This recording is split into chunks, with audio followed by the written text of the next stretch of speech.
Welcome to Progressive Education Classes. Today we are going to start the first lesson of DAV book Maths Square and Square Root. So let's start worksheet 1. So first question is, which of the following numbers are perfect square? So friends, हमें perfect square देखने के लिए इसकी prime factorisation करनी होगी। Prime factorisation मैंने आपको पिछली वीडियो में सिखाई है। अगर किसी को ना आती हो, if you have some problems, you can watch my previous video. Now let's do the prime factorisation of 11। So now in this we have seen that in prime factorization of 11 there is no pair for the 11। यहाँ पे 11 के जब हमने factors किए तो यहाँ पे कोई भी पेयर नहीं बना 11 का। 11 सिंगल था, 11 का कोई भी पेयर नहीं बना। तो कोई भी पेयर नहीं बना तो ये क्या हुआ, ये परफेक्ट स्क्वायर नहीं है। तो हम क्या लिखेंगे कि it is not a perfect square. Let's make the factors of 16। When it is divided by 2 से डिवाइड होगा 16, 2 के टेबल में आता है। Then we get 8। Then it is divided by 2। So you see these are the factors of 16। It is divided by 2 4 times. Now you see we are able to form the pairs. This is one pair and this is second pair. So in this we are able to form the pair that it is a perfect square. Now move to the next, that is 32. Let's do the prime factorization of 32. चलिए start करते हैं। अब देखिए 32 के जब हमने prime factorisation की तो अब हम देखेंगे दो के पेयर्स। ये जो पेयर बने तो ये 2 के जो पेयर बन रहे हैं वो हमारे 1 2 ही पेयर बने और तीसरा पेयर बन नहीं पाया। तो तीसरा पेयर बन नहीं पाया मतलब कि अगर पेयर्स बन जाते हैं, हमारे किसी भी डिजिट के अगर पेयर बन जाते हैं then it is a perfect square, otherwise it is not. अब अगला डिजिट देखते हैं, वो हमें सिर्फ प्राइम फैक्टराइजेशन से ही पता चल सकता है कि अगर ये पेयर बना रहा है किसी डिजिट के then it is a perfect square, otherwise it is not. Now अब 36 एंड 50 का हम देख लेते हैं कि ये परफेक्ट स्क्वायर है कि नहीं है by prime factorization. Let's see. Now in 36 you see ये पेयर बन गया है, 2 का पेयर बन गया है, एक 3 का पेयर बन गया। सो it is a perfect square because it is a square of 6। तो ये 6 का स्क्वायर है, सो it is a perfect square. No in this 55 का पेयर बन रहा है पर 2 का पेयर नहीं बन रहा, so it is not a perfect square. Now we see whether 64 and 75 are perfect square or not. Let's see this. Now in 64 you see here one pair of 2, second pair and third pair. So there 3 pairs of 2 are formed, so it is a perfect square. It is a perfect square of 8 की square is equal to 64, so it is a perfect square. But in 75 you will see only one pair of 5 can be formed and 3 left alone, so it is not a perfect square. तो 3 को यहाँ पे अपना partner नहीं मिल पाया, सो यह perfect square नहीं हुआ। तो ऐसे नंबर्स जिनको अपना पार्टनर मिल जाता है तो वो परफेक्ट स्क्वायर हैं, जिनमें सब नंबर्स को अपना अपना पार्टनर मिल जाता है। पर जो नंबर को अपना पार्टनर नहीं मिल पाता, ऐसे नंबर जिनमें अपना पार्टनर अकेला रह जाता है, जिसको अपना पार्टनर नहीं मिल पाता, वो नंबर्स परफेक्ट स्क्वायर नहीं होते हैं। तो now move to the next question. Now the second question is which of the following are perfect square of the even number. अब इसमें आपने याद रखना है इवन नंबर के कौन से ऐसे नंबर्स हैं जो perfect square of even numbers हैं। तो अगर आपका ये यूनिट डिजिट इवन आ रहा है, अगर यूनिट डिजिट आपका इवन आ रहा है then these are the perfect square of even numbers. अगर यूनिट डिजिट आपका ऑड आ रहा है then these are the perfect square of odd numbers. बस इतनी सी बात का आपको ध्यान रखना है कि अगर इवन आ रहा है तो इवन नंबर्स हैं, अगर ऑड आ रहा है तो these are the perfect square of odd numbers. तो इवन पूछा गया हमसे तो हमने ये दो नंबर लिख देने हैं, 784 and 576 are the perfect square of even numbers. तो now the move to the next question. Next question देखते हैं हम क्या है। In this which of the following are the perfect square. अब आपको पता है कौन से परफेक्ट स्क्वायर हैं, इसमें आपको पता है कि कौन से परफेक्ट स्क्वायर होंगे जिसके पीछे इवन नंबर ऑफ जीरोज होंगे, जिनके पीछे भी इवन नंबर ऑफ जीरोज होंगे that are the perfect square. तो आपने देखा यहाँ पर 100 के पीछे ये 2 जीरोज हैं, इवन नंबर है, तो ये भी परफेक्ट स्क्वायर होएगा। लेकिन इसके पीछे 3 जीरो हैं तो ये परफेक्ट स्क्वायर नहीं होएगा। लेकिन इसके पीछे देखिए 4 जीरोज हैं, तो जो भी 4 जीरोज होंगे वो भी इवन नंबर है, तो ये भी परफेक्ट स्क्वायर होएगा। पर इसके पीछे देखिए 5 जीरोज हैं, तो it is not a perfect square because ये ऑड नंबर्स ऑफ जीरोज हैं। तो हमारे 2 नंबर हो गए जो परफेक्ट स्क्वायर हुए, इवन नंबर ऑफ जीरोज हैं जिनके पीछे 100 और 361 0 0 0 0। Now the next question is by just observing the digit at one's place tell which of the following can be perfect square। अब हमें कैसे पता चलता है कौन से परफेक्ट स्क्वायर हैं। हमें ये पता चलता है कि जिन नंबर्स के पीछे आपके 2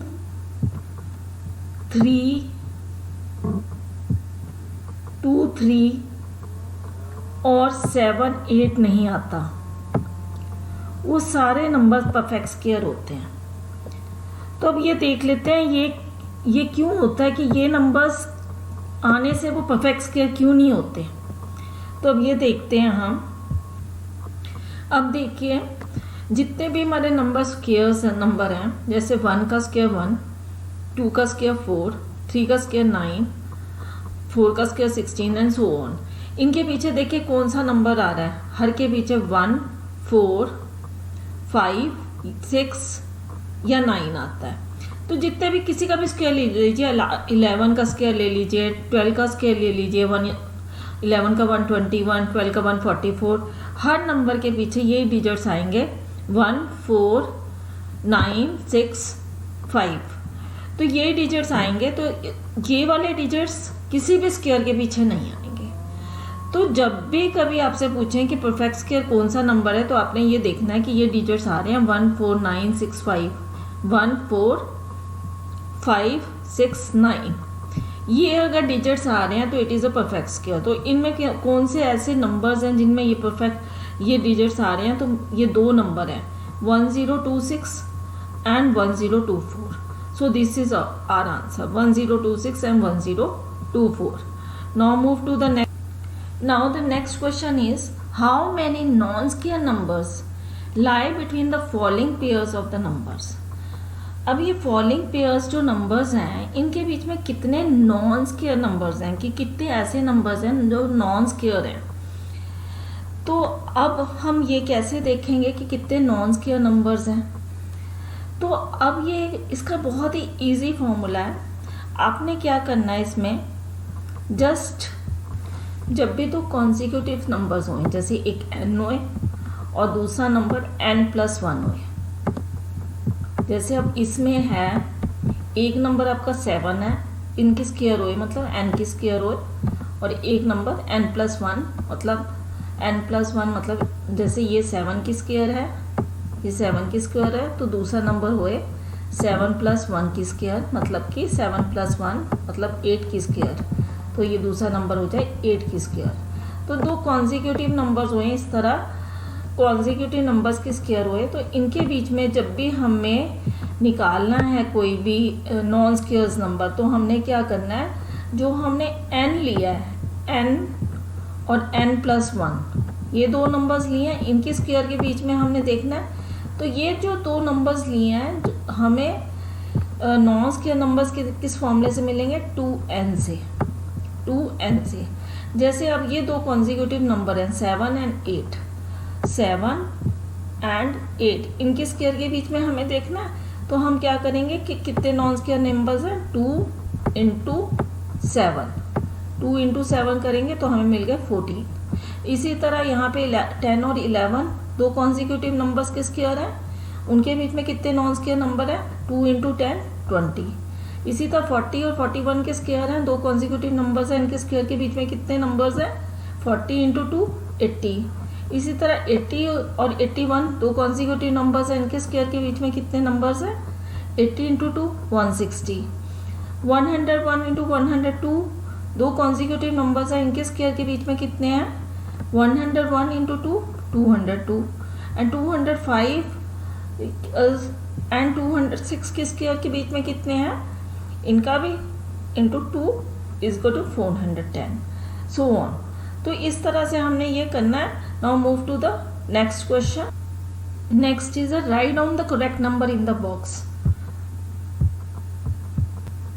इसमें हमने ये ध्यान रखना है, जब भी दो कॉन्जिक्यूटिव नंबर्स का स्क्वायर की सब्ट्रैक्शन आ जाए, कोई भी दो कॉन्जिक्यूटिव नंबर हो उनकी स्क्वायर की सब्ट्रैक्शन आ जाए, हमें बड़े नंबर में से के स्क्वायर में से छोटे नंबर को माइनस करना हो, तो हम कैसे फाइंड आउट कर सकते हैं, बाय एडिंग दैम बोथ। अगर दोनों को ऐड कर देंगे तो हमारा रिजल्ट आ जाएगा। जैसे देखिए 100 स्क्वायर माइनस 99 स्क्वायर किसके बराबर हो गया, 100 + 99 = 199। सिमिलरली 27 स्क्वायर माइनस 26 स्क्वायर दोनों कॉन्जिक्यूटिव नंबर के स्क्वायर हैं, इनको अगर माइनस करना आ जाता है तो सीधा क्या करोगे, इनको स्क्वायर करने की ज़रूरत नहीं है कि पहले 27 को स्क्वायर करोगे, फिर 26 को स्क्वायर करोगे, फिर दोनों को माइनस करोगे। इसको अगर कॉन्जिक्यूटिव नंबर्स के स्क्वायर को माइनस करना आता है तो सीधा इन दोनों को प्लस करोगे, 27 + 26 यू गेट द आंसर 53। और इसी तरह 569 का स्क्वायर माइनस 568 का स्क्वायर, ये याद रखना है, जब भी कॉन्जिक्यूटिव नंबर्स के स्क्वायर की सब्ट्रैक्शन आ जाए तो आपने इसी तरह करना है। पेपर में इनको मल्टीप्लाई करने में टाइम वेस्ट नहीं करना कि पहले इसको मल्टीप्लाई करोगे फिर इसको मल्टीप्लाई करोगे फिर दोनों को सब्ट्रैक्ट करोगे, नो, सीधा इनको ऐड करना है। Observe the pattern in the following and find the missing number. Let's, तो अब इसमें अपने पैटर्न के अनुसार करना है। जैसे ये फॉलो करना है, जैसे जो डिजिट अंडरलाइन है उसी के नंबर को, उसी डिजिट के उतने ही नंबर हमने लेने हैं। देखिए जैसे 2 है यहाँ पे, तो हमने नंबर ऑफ डिजिट्स पे 2 ही लेने हैं और इनका स्क्वायर लेना है, और डिवाइड हमने करना है इसी इतने ही डिजिट्स से पर इनके सम से, तो इतने डिजिट्स के सम से 1 + 2 + 1। सिमिलरली हियर यहाँ पे 3 अंडरलाइन है, तो 3 डिजिट्स से, लेकिन नंबर ऑफ डिजिट्स भी 3, तो नंबर ऑफ डिजिट्स भी हमारे कितने होंगे, 3।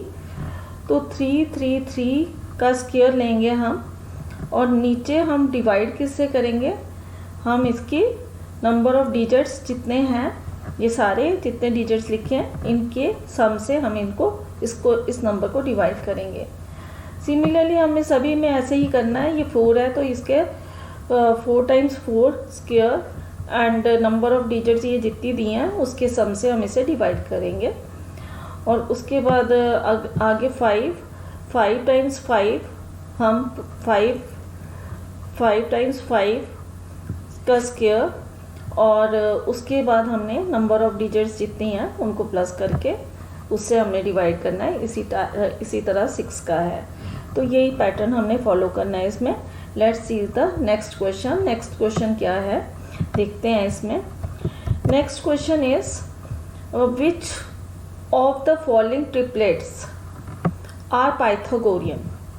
अब कौन से ट्रिपलेट्स हैं जो अब ट्रिपलेट को फाइंड आउट करना हो कि पाइथागोरियन है कि नहीं, तो इसका एक छोटा सा मेथड होता है। सबसे पहले हमने इसमें देखना है कौन सा स्मॉलेस्ट इवन नंबर है हमारा।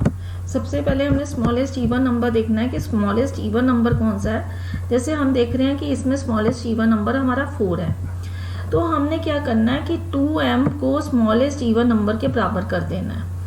तो इससे हमारी m की वैल्यू आ जाएगी। तो 4 इज इक्वल टू 2m हो गया, तो 2m की वैल्यू हमारी कितनी आ गई, तो 2m की वैल्यू आ गई हमारी, हम लिखेंगे 2m इज इक्वल टू 4, तो m की वैल्यू आ गई इज इक्वल टू 2, तो ये 2 आ गया। अब हमें पता है कि हमारे ट्रिपलेट्स कौन कौन से होते हैं। अब आपको पता है ट्रिपलेट्स हैं हमारे 2m, m² + 1, m² - 1।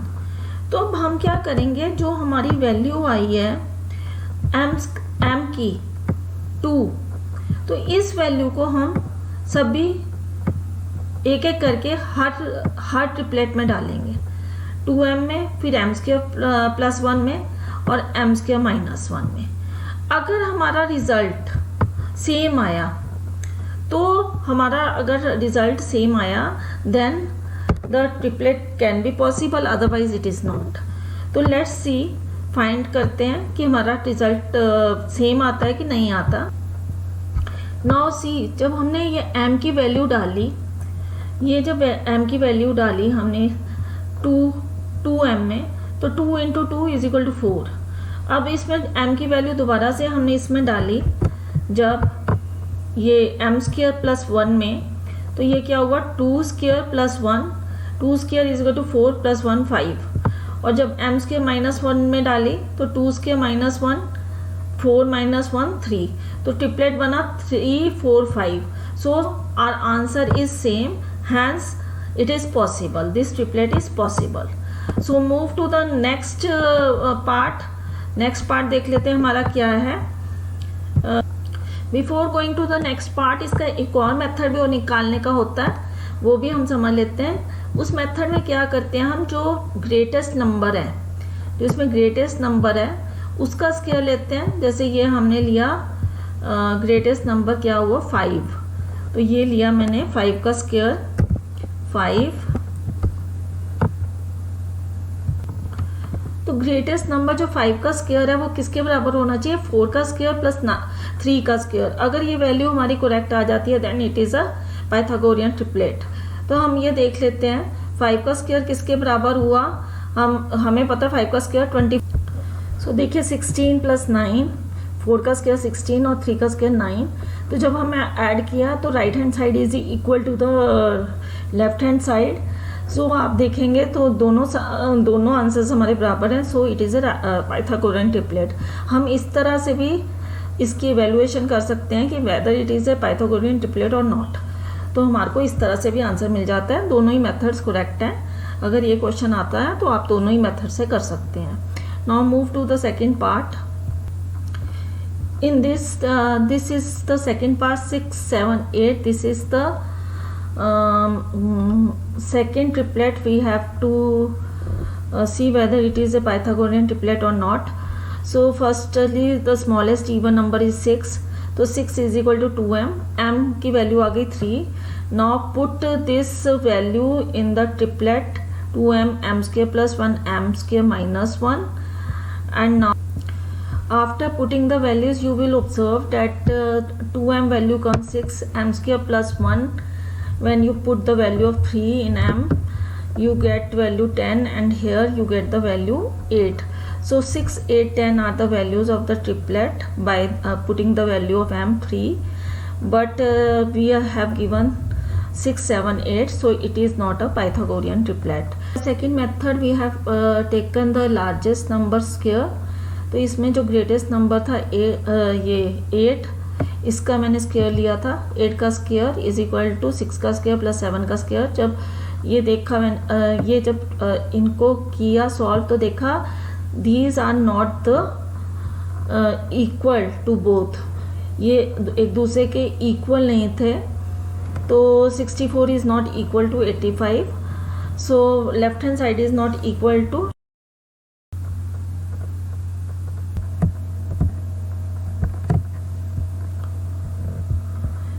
Now with the second method, जो ग्रेटेस्ट नंबर था इसमें 8 का स्क्वायर इज इक्वल टू 6 का स्क्वायर प्लस 7 का स्क्वायर।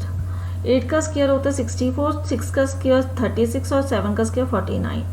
जब हमने इनको सॉल्व किया तो we get 64 is not equal to 85, hence this is not the Pythagorean triplet. ये पाइथागोरियन ट्रिपलेट नहीं है, because answer these both terms are not equal. So we have solved it by the second method also. Now move to the third part. Third part में ये देखिए, ये triplet दिया हमें 10, 24, 26। तो जब m की वैल्यू आई है 5 by the formula of 2m, अब जब हमने स्मॉलेस्ट इवन नंबर को 2m रखा तो उसके फॉर्मूला को अप्लाई किया तो m की वैल्यू 5 आई है। Now put the value of 5 in 2m m square plus 1 m square minus 1।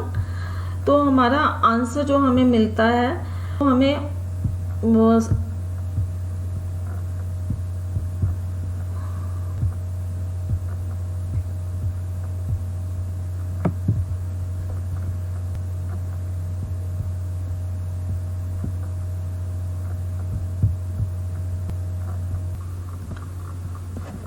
Answer ये जब हमने 5 पुट किया तो 10 आया, we get 10, we get 25 and 24। So this triplet is possible.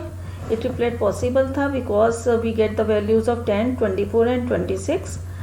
So we can also find out whether it is possible और not with the second method.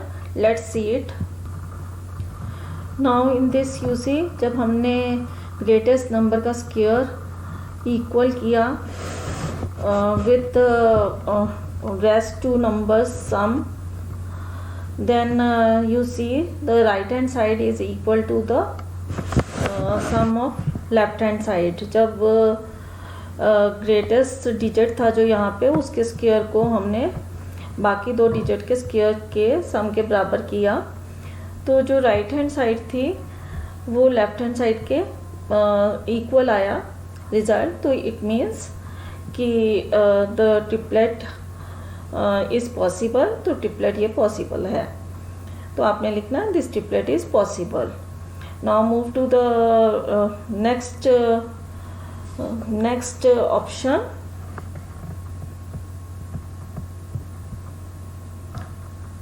Now move to the next part.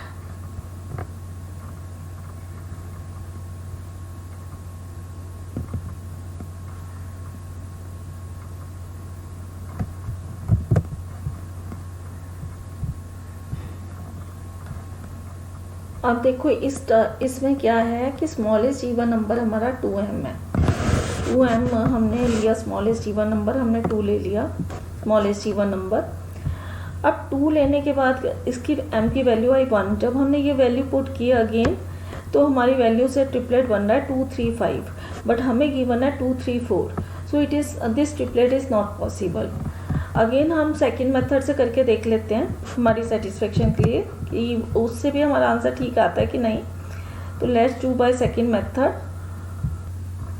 अब देखिए, जब हमने largest digit था जो, उसका square equal किया 3 का स्क्वायर प्लस 2 का स्क्वायर, जो बाकी के दो डिजिट थे उनके स्क्वायर के बराबर, तो ये 16 इज इक्वल टू 9 प्लस 4 आया। 16 is not equal to 13, hence this triplet is not possible. With this I have completed this worksheet. If you like it, please subscribe it. You will get the notification for further videos and for further worksheets. So thank you very much. Have a nice day.